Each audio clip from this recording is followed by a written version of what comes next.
Cadena 3, la televisión más abierta que nunca. Recuerde, Semanal 28 todos los domingos en punto de las 11 de la noche por Cadena 3, la televisión más abierta que nunca.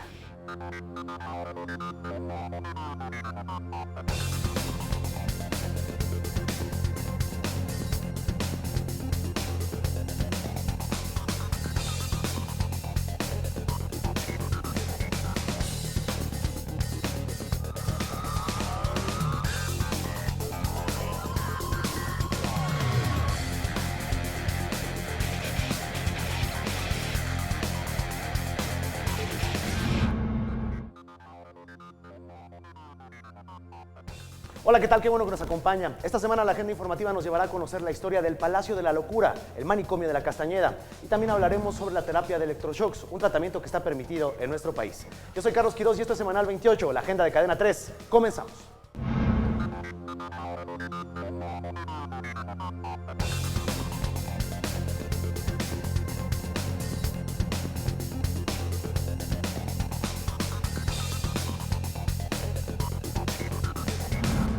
Fue el manicomio más grande de México hasta la segunda mitad del siglo XX, construido en los terrenos de una hacienda pulquera que llevaba el mismo nombre en el antiguo pueblo de Mixcoac, hoy Unidad Lomas de Plateros. Su inauguración fue realizada por Porfirio Díaz en 1910 y su demolición se efectuó en 1968. A 46 años de su desaparición quedan las historias, los testimonios de abusos, de enfermeras y médicos de aquel entonces, de los pacientes, los que habitaron el Palacio Confuso, historias que por primera vez se cuentan en televisión. Los maniáticos, los baños con agua fría, los melancólicos, los alcohólicos, electroshocks, encierros, la Castañeda, una mirada al pasado a través de expedientes, de las voces de aquellos que vivieron en el Palacio de la Locura. Es un trabajo de mi compañero Juan Carlos Rodríguez. Dice, mira, porque aquí va a ser tu casa, no te piensas allá en ninguna parte. Desde que llegaron aquí, nunca me he escapado. Que canto y cantaba y sigo cantando.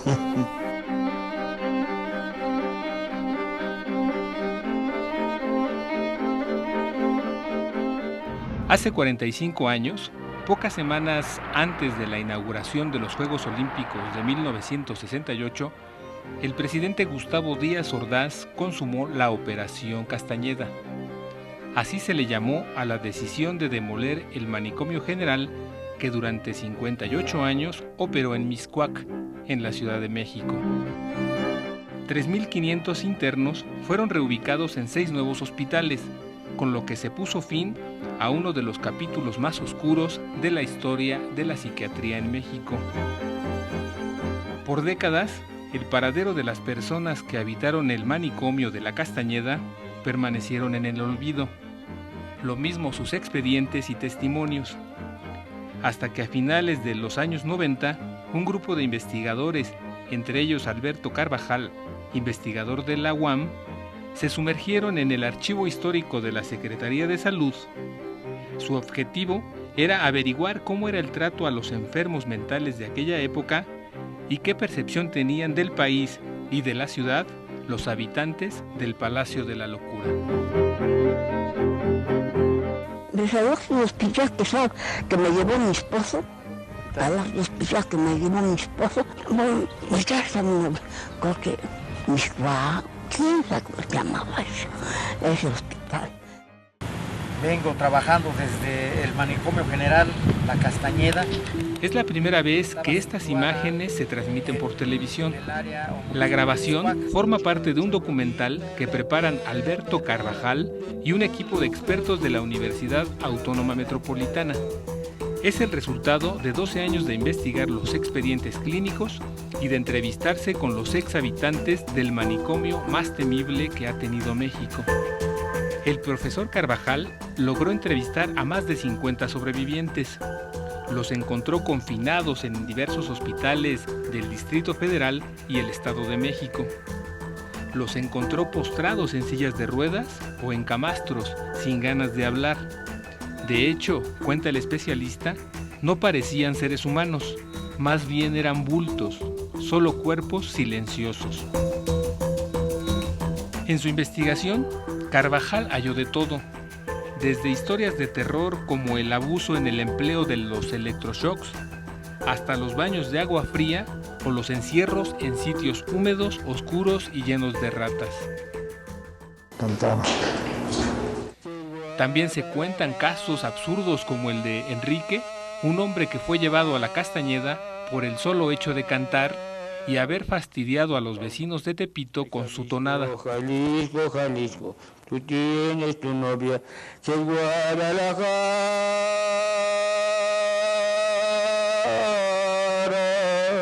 Muchacha bonita, la perla más rara de todo Jalisco es mi Guadalajara. En los 12 años de investigación, Carvajal y sus colaboradores no solo hablaron con enfermos. El documental incluye charlas con médicos, enfermeras y trabajadores de intendencia, así como vecinos de lo que hoy es Torres de Plateros, en Mixcoac. El investigador adelantó a Grupo Imagen Multimedia un extracto del video, cuyo título será ¿Dónde quedó la locura? Imagínese un hospital que hizo don Porfirio para 1.500 enfermos. En ese momento tenía 3.500. Todos los pabellones tenían más de 150 enfermos. Un médico y 2 o 3 enfermeros habilitados porque ninguno tenía el título. El Manicomio General de la Castañeda fue inaugurado por el presidente Porfirio Díaz el 1 de septiembre de 1910. Fue presentado por la clase política de entonces como una muestra de la modernidad a la que había arribado el país. Pero pronto, el abandono, la improvisación y la falta de interés del gobierno fueron causando estragos. Es sí, con una experiencia impresionante, todos, gente muy capaces, todos, la gran mayoría. Me dice, usted venga y le vamos a asignar algunos pacientes y para que vaya usted practicando, etc. Y digo, maestro, yo no sé nada de psiquiatría. Me dice Calderón, dice, pues yo tampoco, estamos aprendiendo. El manicomio fue construido como una de las obras que hizo don Porfirio Díaz para conmemorar el centenario de la independencia. Fue inaugurado en 1910 y en aquel entonces se consideró que era el mejor de toda la América Latina. Tenía todos los elementos para funcionar de una forma adecuada. La Castañeda dejó de funcionar el 29 de junio de 1968, meses antes de que el movimiento estudiantil derivara en la matanza de Tlatelolco.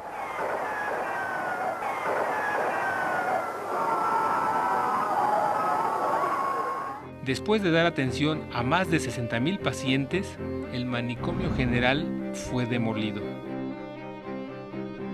Al tratar de explicar los motivos de la debacle del proyecto de salud más ambicioso de inicios del siglo XX, el documentalista señala que el manicomio dejó de ser prioridad para el gobierno. Así, mientras que para Porfirio Díaz era el emblema de modernidad, para Díaz Ordaz terminó convirtiéndose en el signo de la ineficiencia gubernamental.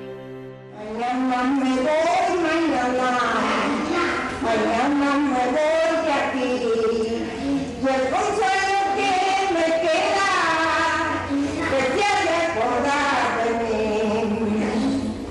Debajo de un lindo un bebé me dio sueño y me dormí y me cantó un gallito diciendo tiquí. Debajo de un lindo un bebé me dio sueño y me dormí. Me paso la palomita diciendo ya estoy aquí. Mañana me voy, mañana. Vamos a un corte, no le cambie. Al regreso, los testimonios de quienes vivieron en el Palacio de la Locura. Historias nunca antes contadas en televisión. Los baños de agua fría o los encierros en sitios húmedos, oscuros y llenos de ratas.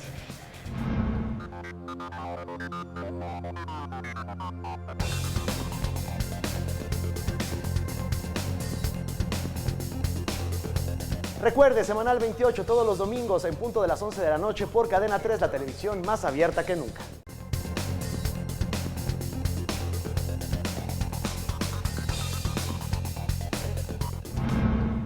Leer o escribir suena fácil, algo normal, parece tarea sencilla. Sin embargo, en el mundo hay millones de personas que no lo pueden hacer. Son analfabetas. En México el problema persiste. El analfabetismo se concentra en los estados con más carencias como Guerrero, Oaxaca, Puebla, Chiapas y Veracruz. Ahí las historias no se escriben, no se leen, se platican entre quienes luchan por enseñar a pobladores a conocer el mundo de las letras. Es un trabajo de mi compañero Atala Omata Otto.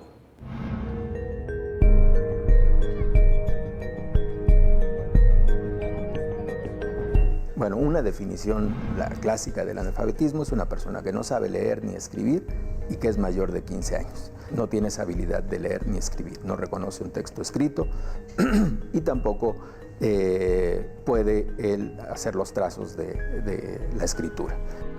Sí, en este siglo XXI, en México, hay aún 5.1 millones de personas analfabetas. No saben leer ni escribir. En el mundo son 800 millones. Sin embargo, hay otros tipos de analfabetas, como las personas que sí reconocen los signos lingüísticos, pero son incapaces de realizar una tarea completa, como tener dificultades para llenar una solicitud de empleo. Esos son conocidos como analfabetas funcionales.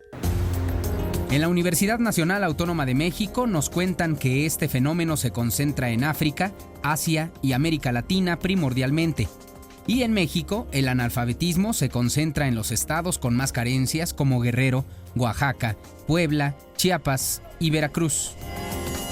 Pero porcentajes de hasta 1% se encuentra en el Distrito Federal, Nuevo León y Baja California.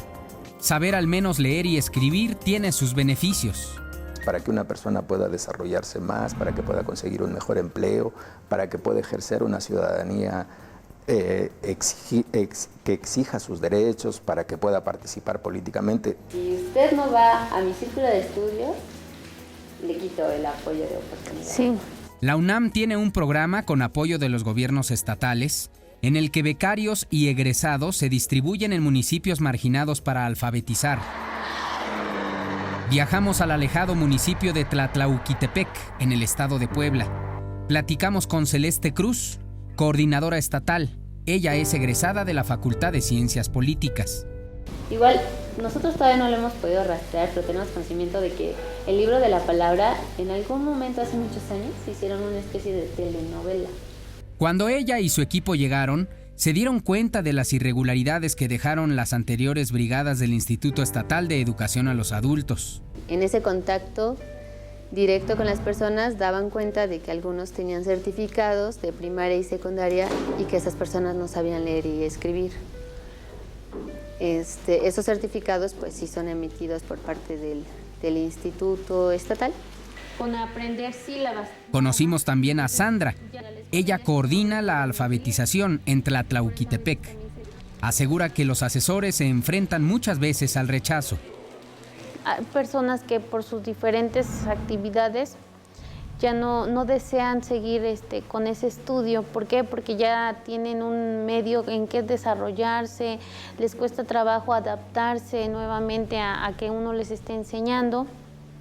Entonces sí tenemos que enfrentarnos a muchas cuestiones en ese aspecto y tener que ser constantes para hacer la invitación a las personas y que acepten. Y la ñ. Sí se les dificulta. Los libros que se utilizan son los más prácticos.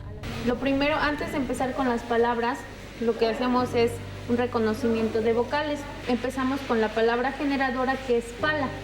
Este libro, que es la última edición de la palabra, ya cuenta con imágenes más complejas que nos van más relacionado a lo que es la vida cotidiana de la persona. Los asesores deben muchas veces transportarse por la sierra, caminar kilómetros y llegar hasta las comunidades.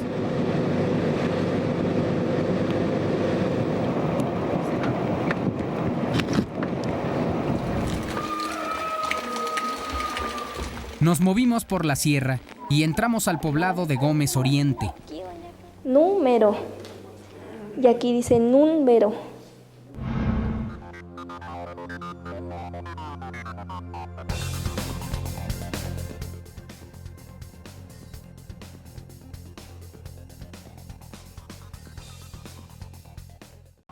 En la próxima emisión de Semanal 28 le estaremos presentando la desgarradora historia de una mujer que es discriminada por padecer una enfermedad y también hablaremos sobre la obesidad infantil. Recuerde, Semanal 28, todos los domingos, 11 de la noche.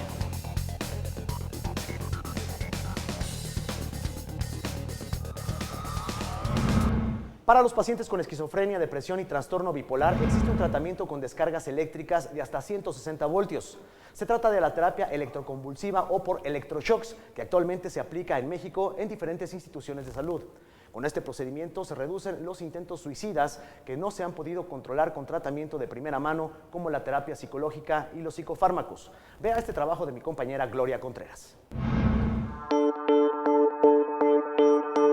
La terapia a través de convulsiones se empezó a utilizar alrededor del siglo XVII y se realizaba con sustancias químicas.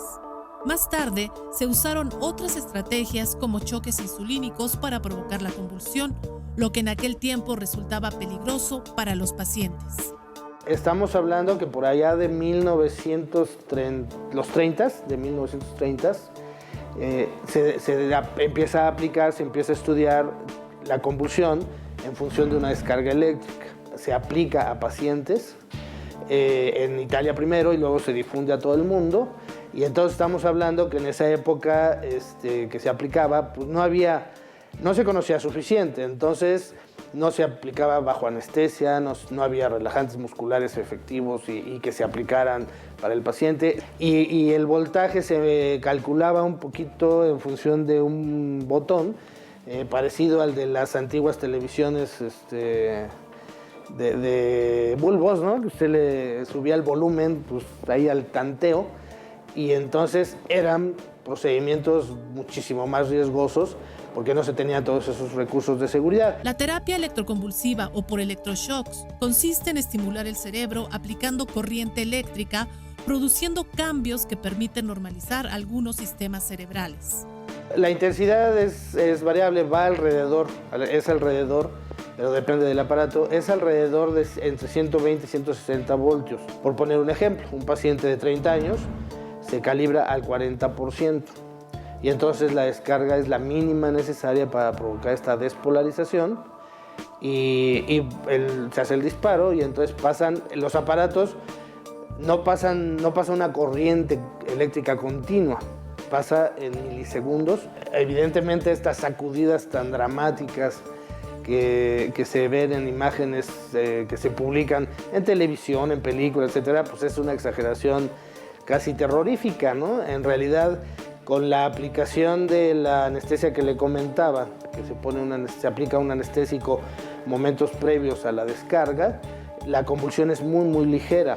Este tipo de terapia se utiliza en pacientes con trastorno bipolar, con depresión severa o con esquizofrenia, delirios y alucinaciones, quienes han tenido intentos suicidas y no han respondido favorablemente a la psicoterapia o a los psicofármacos. Es un tratamiento que se basa, particularmente como en las computadoras, resetear, ¿no? O sea, reiniciar un sistema y de alguna manera con eso tratamos de que el paciente tenga un control de los síntomas que de alguna manera presenta que están tal vez comprometiendo su vida o la vida de alguien más. La terapia electroconvulsiva fue el último recurso para Antonio, hermano de Vicente, quien nos platica lo difícil que para él era convivir con un paciente con trastorno bipolar. Antes de empezar a presentar síntomas, pues era como cualquiera de nosotros, ¿no? Pero, no sé, a mitades de los 20 se empezó a cambiar. De pronto estaba muy contento, muy feliz, quería hacer muchas cosas y de pronto pues, se caía y no quería hablar, se encerraba en su cuarto, pues todo deprimido, todo triste. La verdad es que se empezó a cambiar, de pronto fue como otra persona. Después de 8 años de tratamiento con medicamentos psiquiátricos y luego de varios intentos suicidas, la familia de Antonio finalmente aceptó que él fuera sometido a la terapia con electroshocks. Los médicos nos explicaron que básicamente son descargas, es descarga eléctrica lo que le aplican y pues tiene riesgos, ¿no? Tiene algunos peligros para el paciente. Entonces, pues obviamente a pesar de lo grave que está, pues también piensas que puede llegar a dañar más que ayudar, ¿no?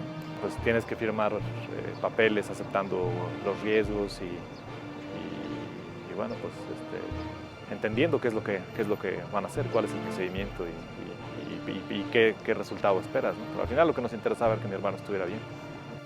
Este que ve usted aquí es el Hospital Psiquiátrico Fray Bernardino Álvarez de la Secretaría de Salud, que se encuentra ubicado en la delegación Tlalpan, y aquí se realiza el procedimiento de terapia electroconvulsiva en pacientes con trastorno bipolar, con depresión mayor y con esquizofrenia.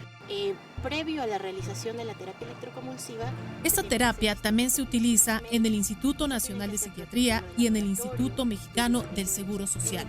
Se tienen que hacer protocolo de laboratorio, estudios sobre todo electroencefalograma, estudios de imagen si son necesarios para el paciente, y se hace también una valoración por dental, odontología, porque particularmente se les pone una protección para que no tengan problema con perder alguna pieza dental. El paciente baja con su bata como si entrara a un quirófano, ¿verdad? Quirúrgico. Obviamente pasa, se recuesta, la anestesióloga está ahí junto con el médico psiquiatra, que en este caso va a ser el responsable de inducir esta crisis. Generalmente un hecho violento. En todos los casos, ese tratamiento se aplica bajo los efectos de la anestesia. Se le da un relajante muscular porque la descarga eléctrica lo que produce es una contracción muscular. Para evitar una fractura, los músculos están relajados. La descarga puede durar entre 20 y 30 segundos, no son continuas, se da esa descarga. El paciente no siente nada cuando se practica la descarga, prácticamente nada.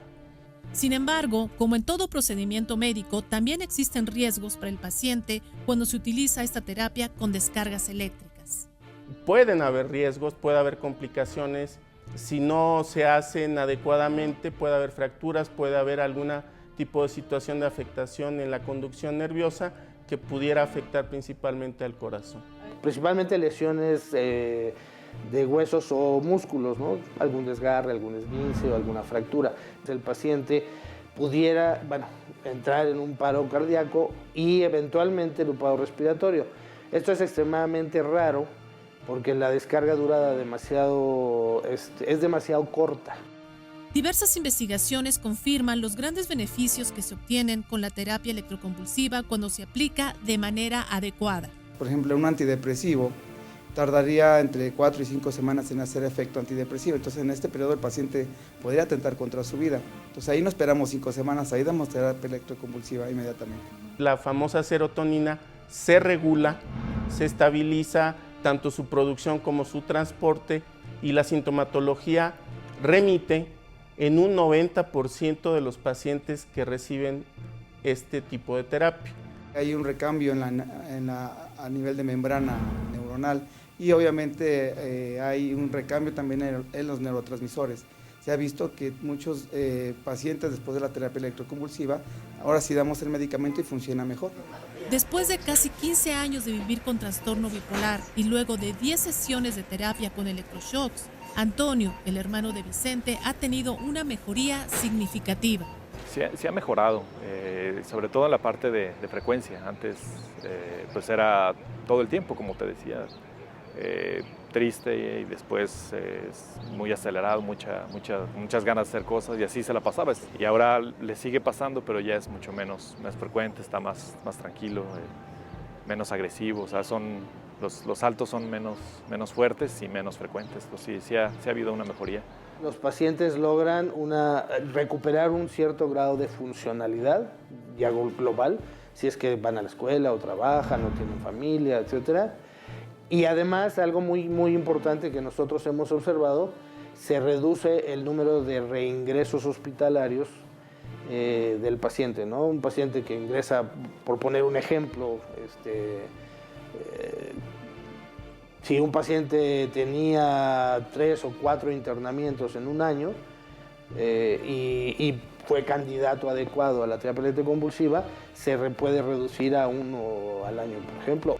La terapia electroconvulsiva o por electroshocks fue un tratamiento utilizado frecuentemente en el famoso y desaparecido Hospital Psiquiátrico de la Castañeda, y actualmente está reconocida por la Organización Mundial de la Salud como un tratamiento efectivo para diferentes trastornos mentales, siempre y cuando se aplique en su versión modificada, es decir, realizando exámenes médicos exhaustivos y que en todos los casos sea administrada por personal capacitado.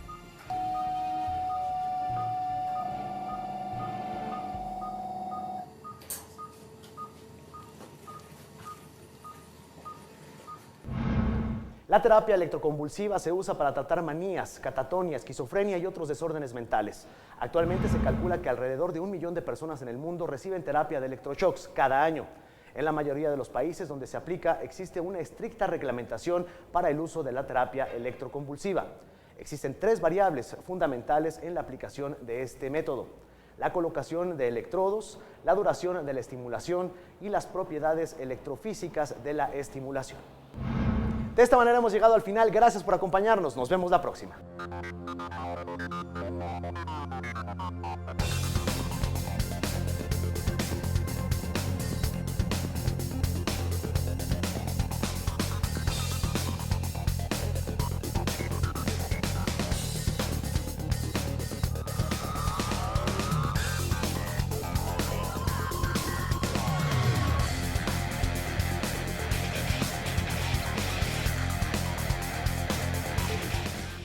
Cadena 30, la televisión más abierta que nunca.